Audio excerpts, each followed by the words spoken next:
Institute for Health in England offered the support of the NHS in England to alleviate pressures on waiting times in Wales. The Welsh Health Secretary turned that down. That is Labour's record on the NHS.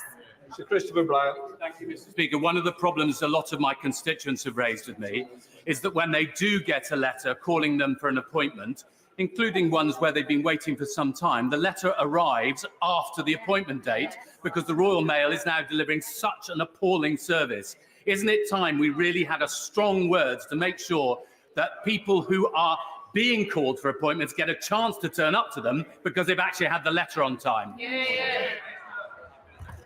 The right honourable gentleman makes a good point, one which I will certainly investigate with colleagues, but I think the problem lies with the mismanagement of the Welsh NHS, for which his party must take responsibility.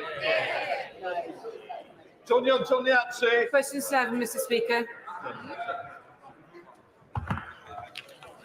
Thank you, Mr. Speaker. The UK Government recognises the importance of victims having access to the support they need to recover from the impact of crime. That is why we are quadrupling funding for victim services, up from £41 million in 2010. Mr. Speaker, as a recent victim of crime, the impact on the victim makes you reflect on the impact on the victim, but also on how many crimes remain unresolved. Latest figures show that 9 in 10 crimes in Wales went unsolved in the last 6 months. So what can the Minister say to the victims of the 82,000 reported crimes that went uncharged last year?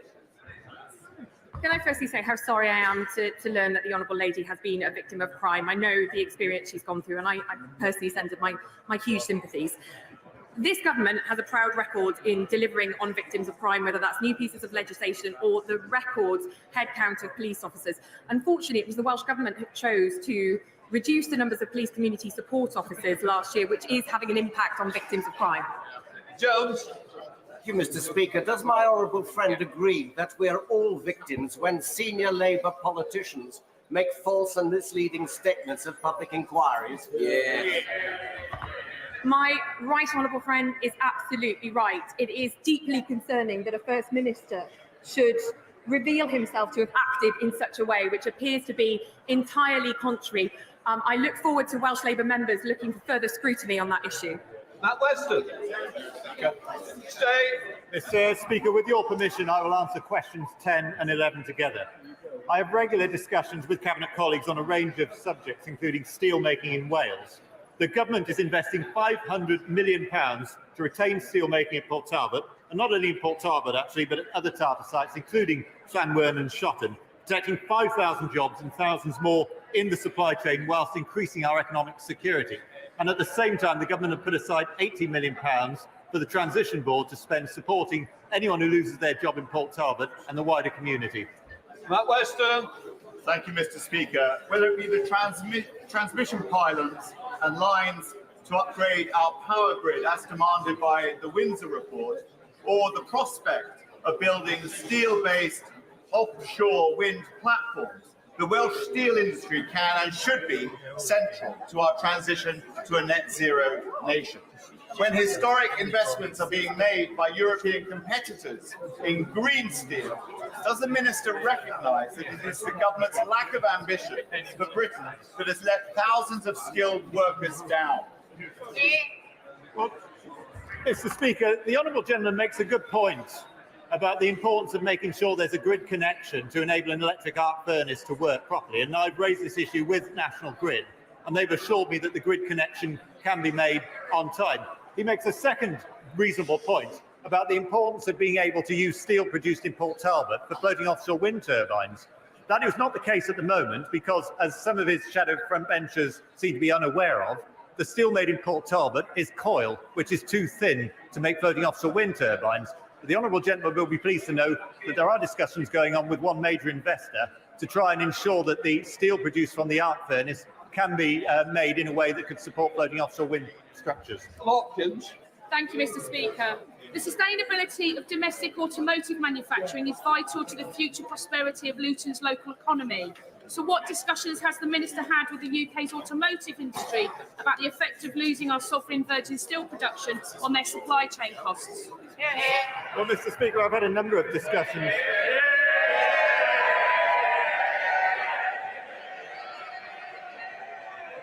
Mr. Speaker, I have regular discussions with the automotive industry. I've also had regular discussions with the steel industry across the United Kingdom. 90% of the grades that are currently produced by Port Talbot can be produced using an electric arc furnace.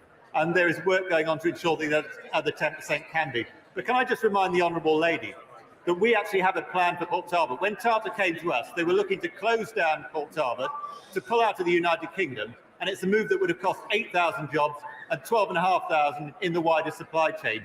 As a result of that, the UK Conservative government stepped forward with £500 million of investment to support an electric arc furnace and a further £80 million to support retraining workers and to support infrastructure improvements in Port Talbot.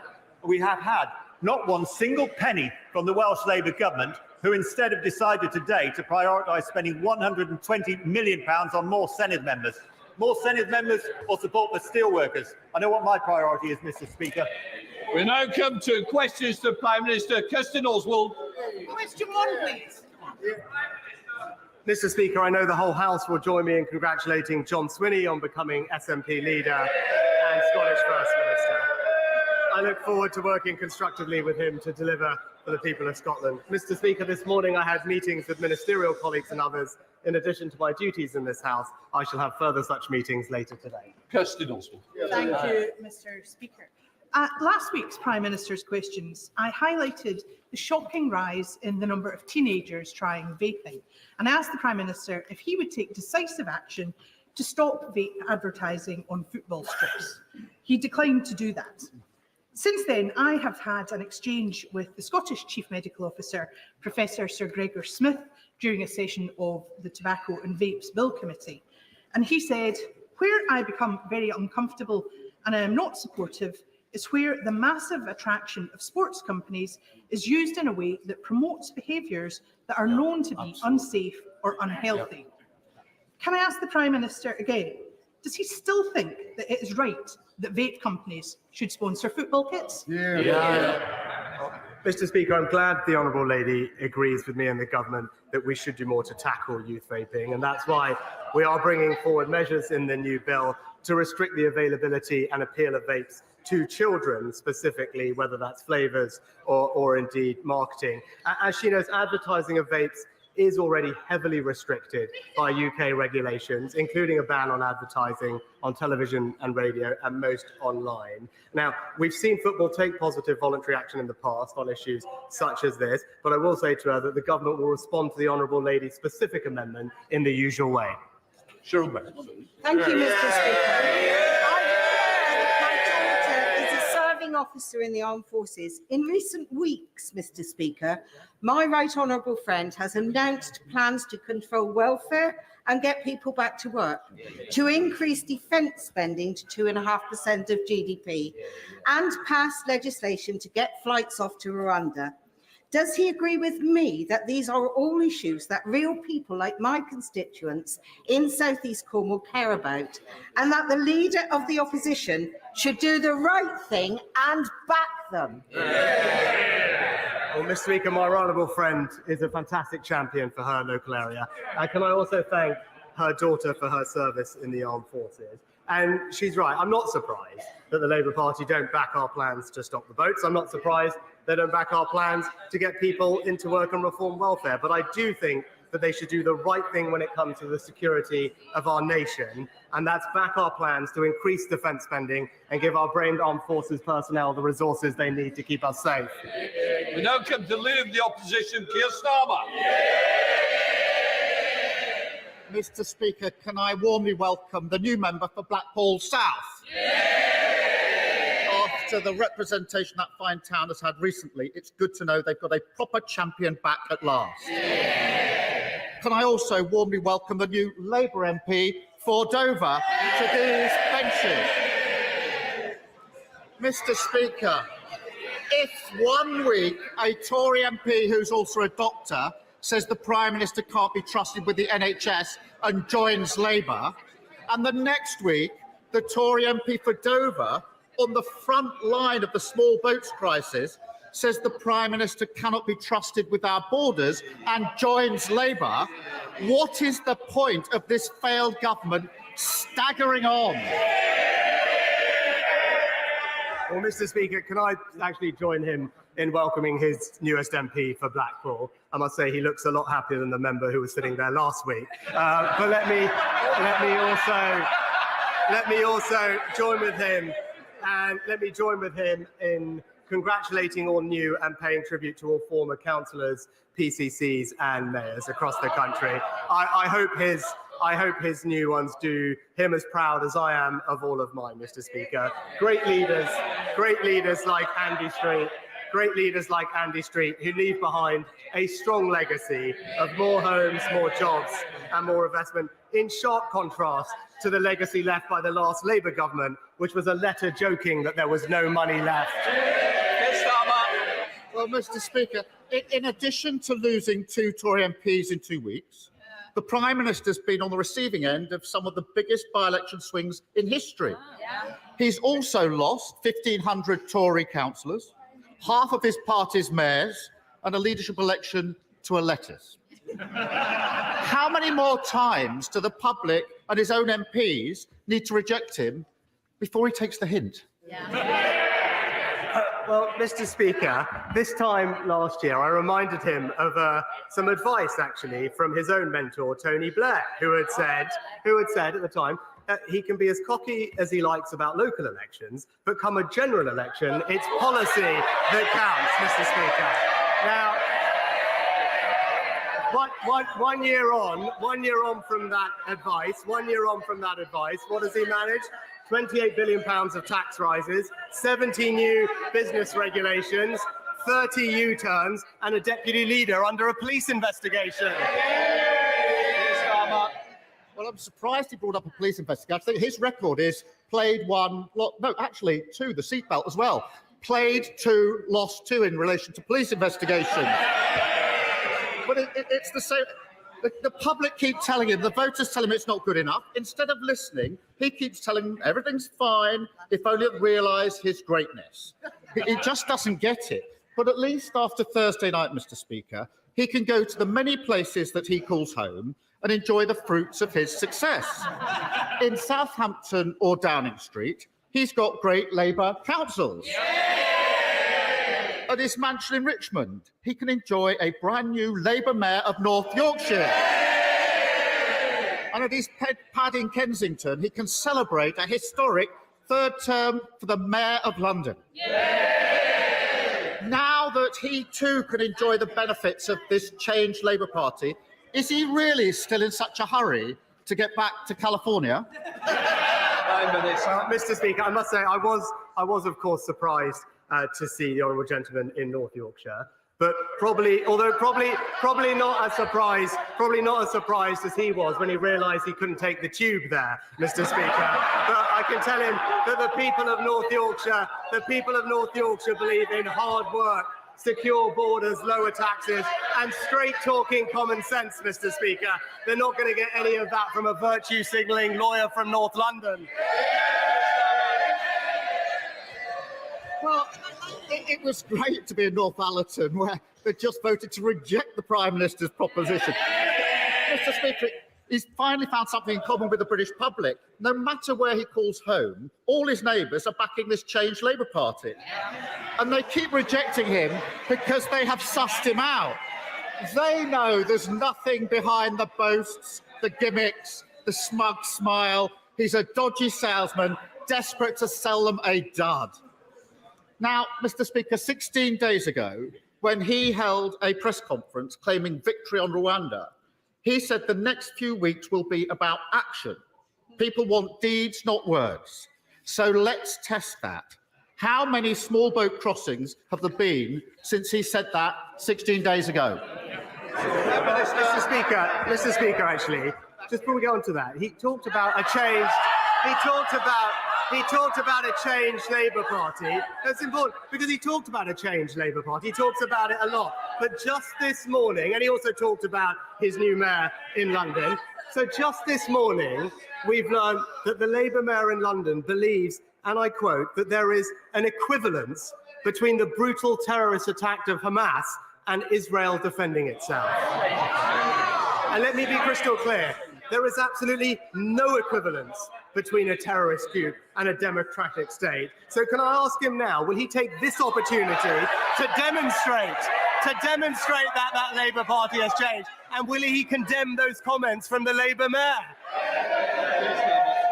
Well, I know that was the last run out before the general election, but he's getting ahead of himself in asking me questions. But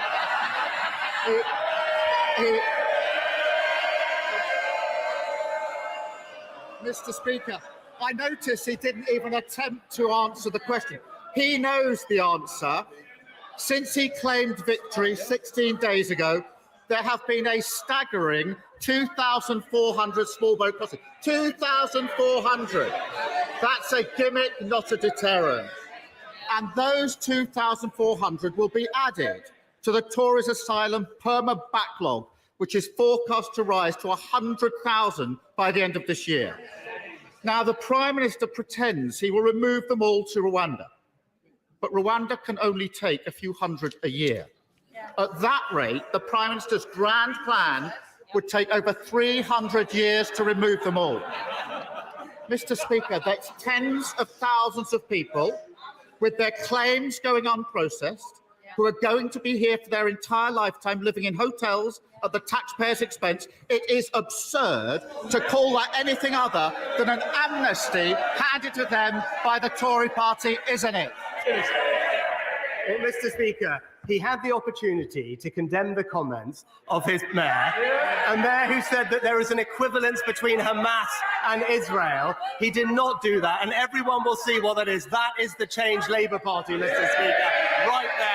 But since I became Prime Minister, small boat crossings are down by a third. That's because we've doubled NCA funding, increased enforcement rates, closed bank accounts, deported 24,000 people, processed more claims. And, Mr. Speaker, when it comes to border control, there is a crucial difference between us. We want secure borders. He's happy with open borders. Mr. Speaker, the whole country knows that removing less than 1% of asylum seekers isn't stopping the boats, it's granting an amnesty, a Tory amnesty. But if he thinks the voters are wrong, if he thinks his own MPs joining the Labour Party are wrong, if he thinks anyone believes any of the nonsense that he spouts, why doesn't he put it to the test and call a general election?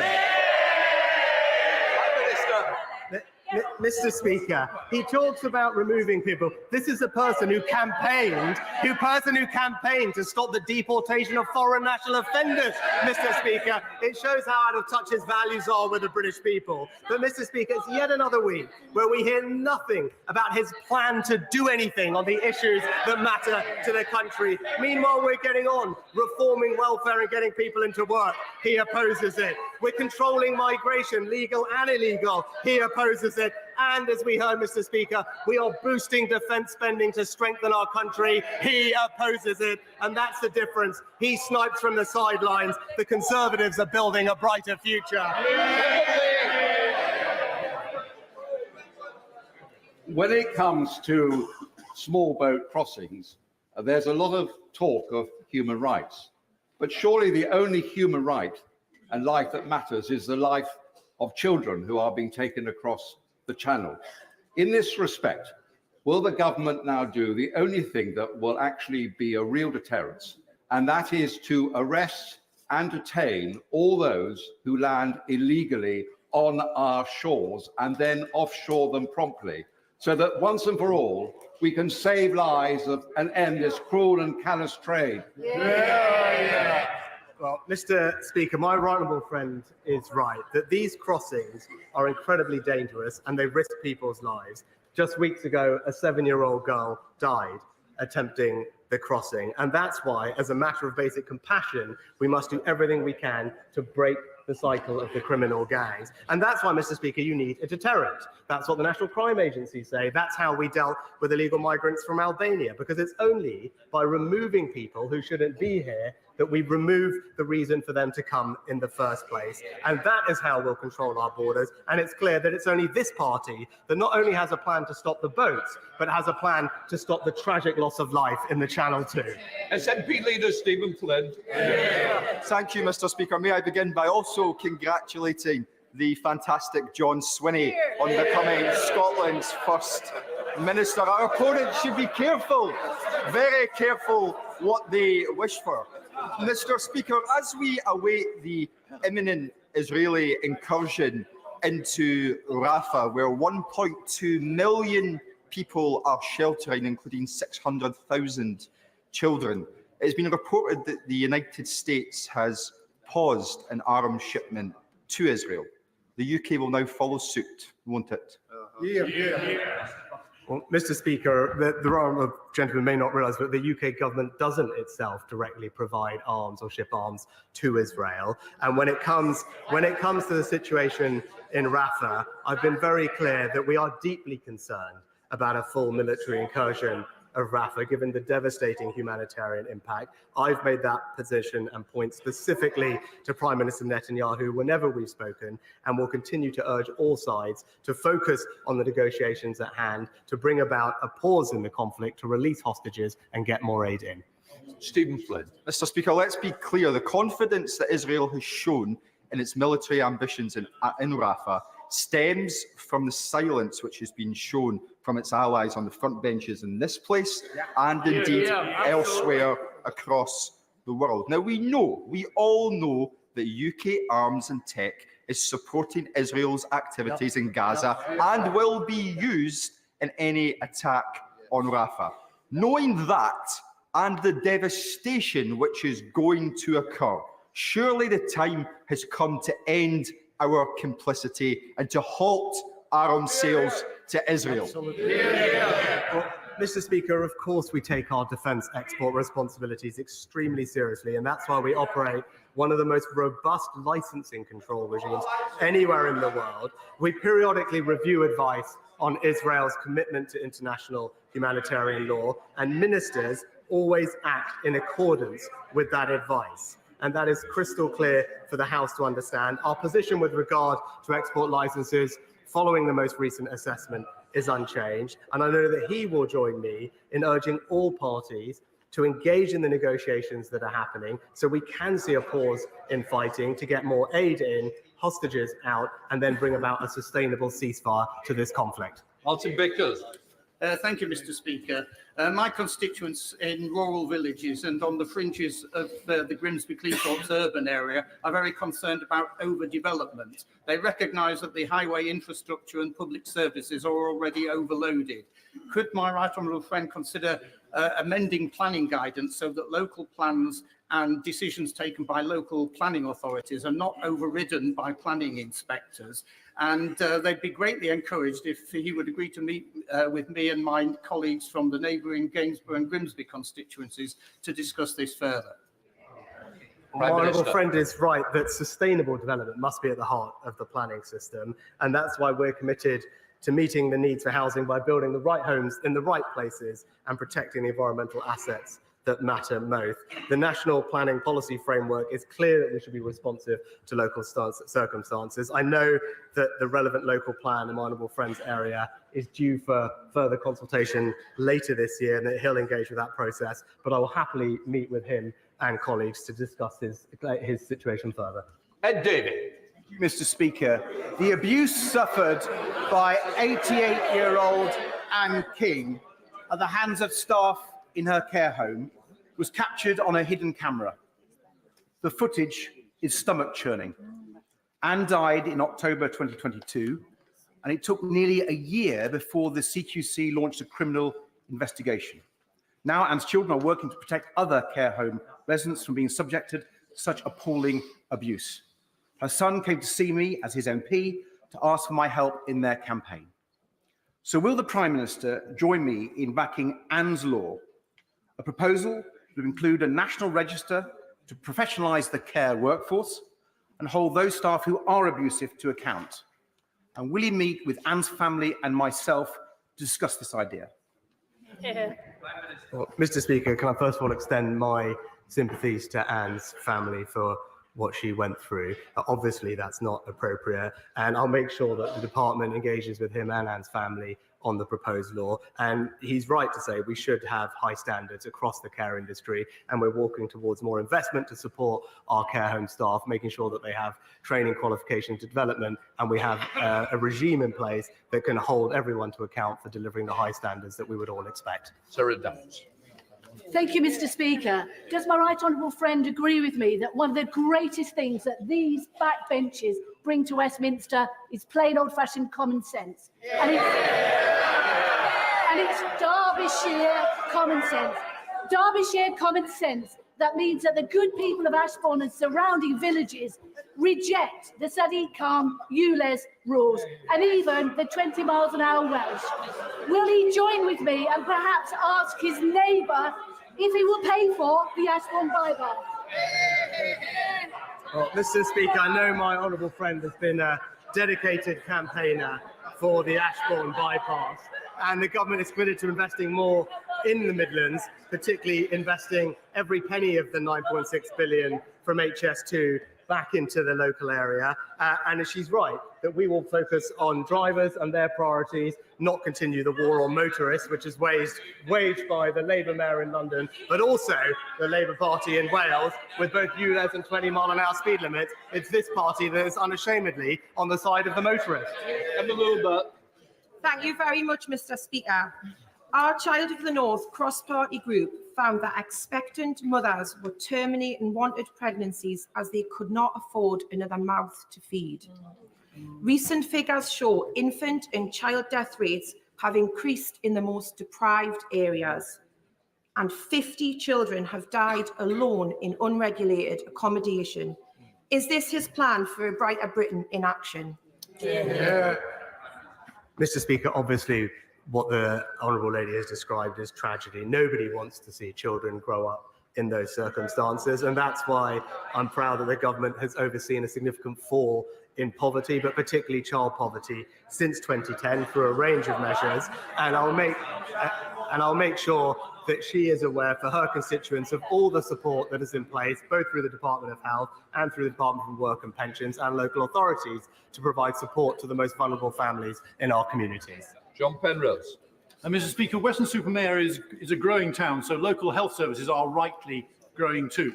Weston Hospital is treating more patients for a wider variety of problems than before. GP surgeries are offering thousands more appointments this year than last, and our new diagnostic centre means faster tests and treatments. But there's a fly in our NHS prescribed ointment. Dentistry isn't fixed yet. The new dental recovery plan is very welcome, but when will it mean appointments that Westonians can book? Mr. Speaker, our dentistry recovery plan will make dental services faster, simpler and fairer for patients, funding around 2.5 billion more appointments. And I was pleased to note that access is improving in my honourable friend's area, with almost 10% more children seeing a dentist in June last year than the previous year. But we are going further. The new patient premium that was announced last year is ensuring that more NHS dentistry will be provided. And since then, at the end of January, 500 more practices have said that they are now open to new patients. Chris Law. Thank you, Mr. Speaker. It's now been over a month since the Parliamentary Ombudsman delivered a long-awaited report on pension injustices. Yet women born in the 1950s in my constituency of Dundee, and indeed every constituency in this House across these islands, are still waiting to hear if the UK government will listen to these recommendations and deliver compensation. Mr. Speaker, I was proud to see the Scottish Parliament support a motion last week calling for compensation to be delivered without delay, but utterly dismayed to see members of the Conservative Party and the Labour Party abstain.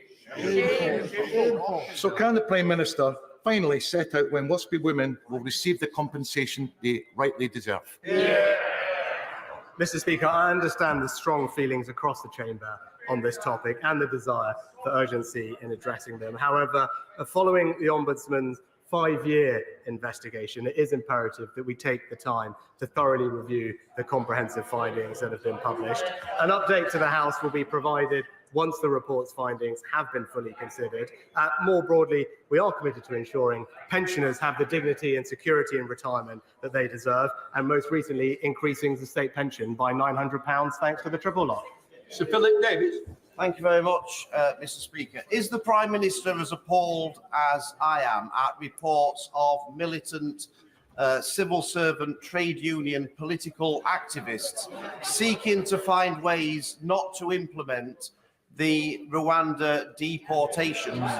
Does he agree with me that if they are not prepared to implement the will of the government, an Act of Parliament that was passed by both houses of Parliament, that they should conclude that being in the civil service is perhaps not for them, and maybe they could look for alternative employment at other left-wing organisations that masquerade as being impartial? Maybe they could try the BBC or Channel 4 News. Mr. Speaker, my expectation is that civil servants will continue to be committed to supporting our priority of stopping the boats and deliver in accordance with the Civil Service Code.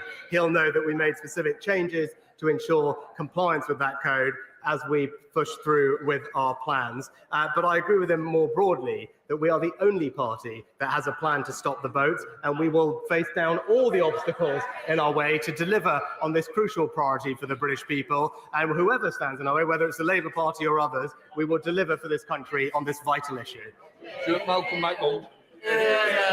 Mr. Speaker, China has now hacked the data of defence personnel, the Electoral Commission, various other public institutions, and has targeted many members of this House. And yet plans by China's largest wind turbine manufacturer, Mingyang Smart Energy, to build its largest European facility right here in the UK advance at pace, with the facility set to be built in Scotland. Given widely shared concerns about the involvement of hostile states such as China in the UK's critical national energy infrastructure, does he not agree that now is the time for this project to be paused, to be reviewed by the government on national security grounds? And if not, what message does he think that sends? Well, as I've said repeatedly, China is a country with different values to ours and is acting in a way that is increasingly authoritarian at home and assertive abroad. It's right that we take firm steps to protect ourselves against that, particularly in the area of economic security, which is why this government passed the National Security and Investment Act, precisely so that we can screen transactions without commenting on individual ones, of course, to protect this country. And we have used those powers, not least to block Chinese investment in a sensitive semiconductor company, but also to ensure that the Chinese state nuclear company had no part in the future of our nuclear power. So he can rest assured that we're alive to the challenges and have passed laws that give us the powers to protect against them. Thank you, Mr. Speaker. 5-year-old Benedict Blythe was a lovely little boy who attended a primary school in my constituency. Sadly, however, he died of anaphylaxis, a severe allergic reaction. The coroner's inquest has not yet reported, but speaking generally, on average, 2 children in every class have a food allergy, and allergic reactions take place more in school than in any other setting outside the home. Severe allergic reactions are on the rise and can be fatal. Yet there is no explicit legal requirement for schools to have allergy medication, an allergy policy, or other recommended safeguards being made available. There is only guidance.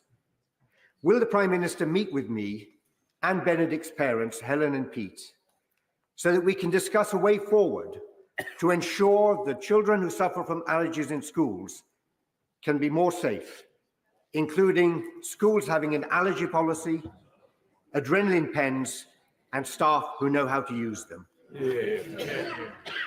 Well, firstly, can I extend my sympathy to Benedict's family? It's tragic always to hear about the loss of a child, and we fully understand the seriousness of severe allergies and believe that children with medical conditions should be properly supported to enjoy a full education and be safe at school. Now, there is a legal duty on the governing body of schools to make arrangements for supporting pupils, including setting out what needs to be done, symptoms, treatment. But I will ensure that my right honourable friend gets a meeting with the Health Secretary to discuss how we could further support pupils with serious allergies.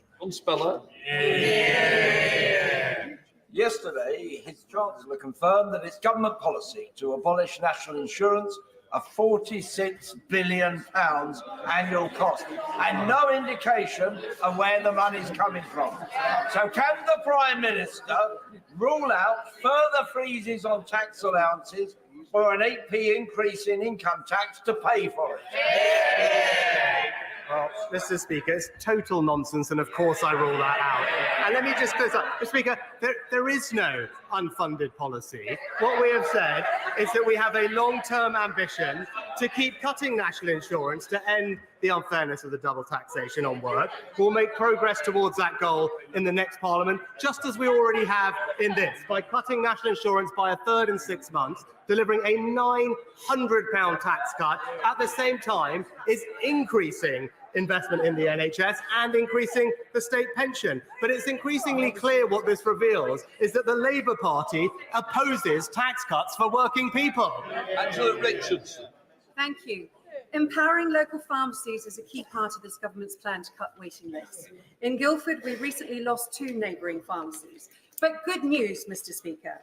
I'm pleased to report that by working diligently with local pharmacists, concerned residents, the Minister and the ICB, I have helped to secure a new pharmacy in Burford. Yeah. Will my right honourable friend join me in welcoming this new pharmacy, and does he agree that it is vital residents should have access to a good, efficient and above all local pharmacy? Yeah.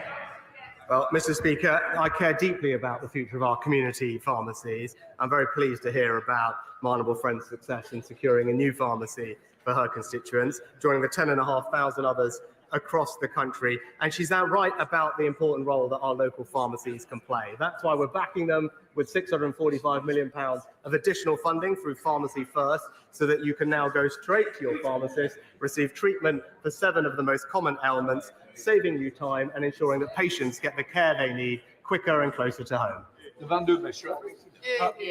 Mr. Speaker, last Friday, The Guardian reported major structural deficiencies at Stepping Hill Hospital in Stockport. Stepping Hill's major outpatients building, the radiology department, and the critical care unit have all been condemned. In March, I met with senior officials at Stockport NHS Trust. They were very clear that a sustained lack of capital investment is the root cause of problems at my local hospital. Mr. Speaker, does the Prime Minister believe that our hospitals, quite literally crumbling, is the price worth paying for the 14 years of successive Conservative failure? Well, Mr. Speaker, we fully recognise the need to invest in health infrastructure across the country, including at Stepping Hill Hospital. And that's why we are currently spending around £4 billion a year for Trust to spend on necessary maintenance and repairs, on top of the £20 billion new hospital programme and the additional funding that was put aside to deal with RAC maintenance. But he talks about a legacy of the NHS. And all he needs to do is look at his party's record in Wales, where people currently are experiencing the worst A&E performance and the longest wait times anywhere in Great Britain. Ruth Edwards. Thank you, Mr. Speaker. Mr. Speaker, Nottingham City Council is expecting to fall short of its housing target by 6,000 new homes. Last time this happened, Rushcliffe, as a neighbouring authority, was forced to take thousands of homes on top of its own housing target, which led to huge pressures on our green spaces and public services. So can my right honourable friend reassure me and my constituents that the changes we've made to the planning system will mean that this time we will be protected from Labour's failure in Nottingham? Well, my honourable friend makes an important point, and why on this side of the House, the Conservatives believe in building the right homes in the right places, with local people having a say. All Labour would do is impose top-down housing targets on areas, decimating our precious countryside. And in Nottinghamshire, as she says, you can see the difference, Mr. Speaker, between the well-run Conservative County Council compared to the bankrupt Nottingham Council, which has left residents to pick up the bill from their profligacy. Romain Lucas. Thank you very much, Mr. Speaker. Untreated sewage was pumped into English waterways for more than 3.6 million hours last year, and into the sea off Sussex beaches 3 times in the last 24 hours alone.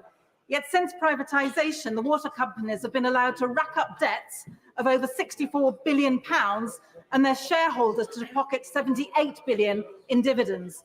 The majority of the public, including 58% of Conservative and 80% of Labour supporters, want to turf out the profiteering polluters. They want water brought back into public hands. When is he going to listen to them and end the legalised scam of privatisation? Well, Mr. Speaker, our plans have gone further than any other previous government. In fact, we now monitor 100% of overflows, up from just 7% under the Labour Party. We're investing a record £56 billion into our water infrastructure, and we've enshrined in law strict targets and introduced unlimited fines for water companies, holding them and their bosses to account. So it's crystal clear that the record shows that there's only one party who has a clear plan to tackle this issue for the environment, and it's the Conservative Party. Final question, Matt Vickers. Thank you, Mr. Speaker. Everybody knows that Stockton is a great place with great people and a great football team. My right honourable friend recently visited the mighty Stockton town to see the incredible work that they do in the local community and heard about their promotion battle. I'm sure he'll want to join me in congratulating Mickey Dunwell and the mighty Anchors on their promotion. Well, Mr. Speaker, it was fantastic to visit Stockton Town FC with my honourable friend, who is a brilliant champion for his local community, which I see firsthand on a weekly basis. And let me join him in congratulating everyone at the club on their well-deserved promotion. And I hope some of their good luck rubs off on Southampton in the coming weeks. That completes Prime Minister's questions.